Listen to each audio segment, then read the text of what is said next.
નમસ્કાર ખેડૂત મિત્રો, સ્વાગત છે આપણા કૃષિ પ્રગતિ યુટ્યુબ ચેનલમાં। આજે આપણે એક મહત્વના મુદ્દા વિશે વાત કરીશું, જેમાં પાકની અંદર એટલે પાકમાં ઝીંક તત્વનું મહત્વ। ખેડૂત મિત્રો, આપણે જાણીએ છીએ કે જે છોડ હોય એ છોડને કુલ 17 જેટલા આવશ્યક પોષક તત્વોની જરૂર હોય છે। એ 17 જેટલા પોષક તત્વોમાં કાર્બન છે, હાઇડ્રોજન છે, ઓક્સિજન છે, એ હવામાંથી તથા પાણીમાંથી મેળવે છે। ત્યારબાદ મુખ્ય પોષક તત્વોમાં નાઇટ્રોજન છે, ફોસ્ફરસ છે, પોટાશ છે, પછી ગૌણની અંદર કેલ્શિયમ છે, મેગ્નેશિયમ, સલ્ફર, અને સૂક્ષ્મ તત્વોની અંદર તમે જોશો કે લોહ તત્વ છે, ઝીંક તત્વ, આયરન, લોહ તત્વ, ઝીંક તત્વ, કોપર, મેંગેનીઝ, બોરોન જેટલા આવશ્યક પોષક તત્વોની જરૂર હોય છે। ખેડૂત મિત્રો, ભારતમાં 40થી 50% જેટલા વિસ્તારમાં ઝીંકની ઉણપ જોવા મળી રહી છે। એવી રીતે ગુજરાતમાં પણ જે સૂક્ષ્મ તત્વો છે એની અંદર પણ ઝીંકની ઉણપ અત્યારે ઘણા ખરા વિસ્તારોમાં જોવા મળી રહી છે। તો આજે આપણે જે મુદ્દા વિશે વાત કરીશું કે પાકમાં ઝીંક તત્વો કેવી રીતે આપવું, ક્યારે આપવું, કયા સમયે આપવું, કોની સાથે ખાતર મિક્સ બી ના કરવું અને કયા સોર્સમાં આપવું, એની આપણે વિગતવાર ચર્ચા કરીશું।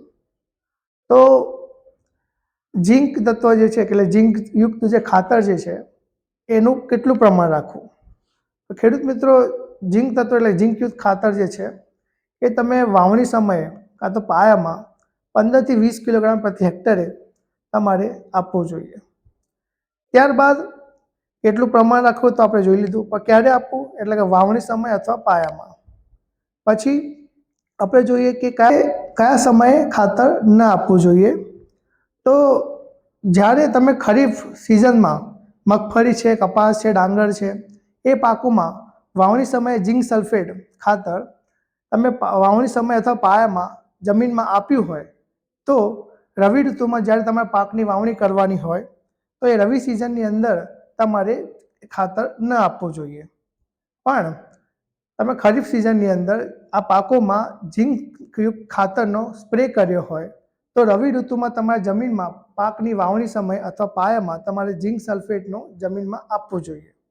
પછી કયા ખાતર સાથે મિક્સ એટલે કયા ખાતર સાથે ન આપવું એટલે કે મિક્સ ન કરવું જોઈએ। તો જે ફોસ્ફેટ ખાતર છે તેની સાથે ઝીંકયુક્ત ખાતરને મિક્સ ન કરવું જોઈએ। પછી અત્યારે માર્કેટની અંદર ઝીંક સલ્ફેટ 21% અને 33% જેટલા અવેલેબલ છે, 33%નું પ્રમાણ અવેલેબલ છે।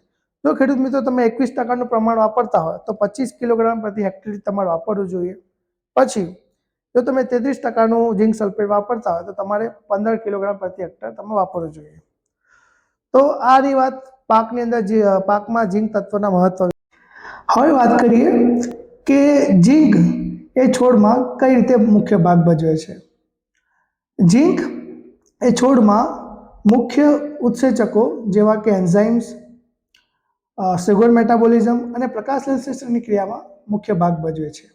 સાથે ઓક્સિન જેવા ગ્રોથ હોર્મોન્સની પણ પ્રોડક્શનમાં ખૂબ કાર્ય કરે છે અને છોડને રોગ જીવાત સામે ટકી રહેવા માટે પણ મુખ્ય ભાગ ભજવે છે। હવે જોઈએ કે આપણે ઝીંકની છોડમાં કે ઉણપના જે ચિહ્નો છે એ કેવા દેખાય છે કે છોડના પાન પીળા પડી જાય છે, સાથે સાથે છોડના પાન નાના રહે છે, એનો વિકાસ પણ અટકી જાય છે અને તેની ઉત્પાદન ક્ષમતામાં પણ ઘટાડો થાય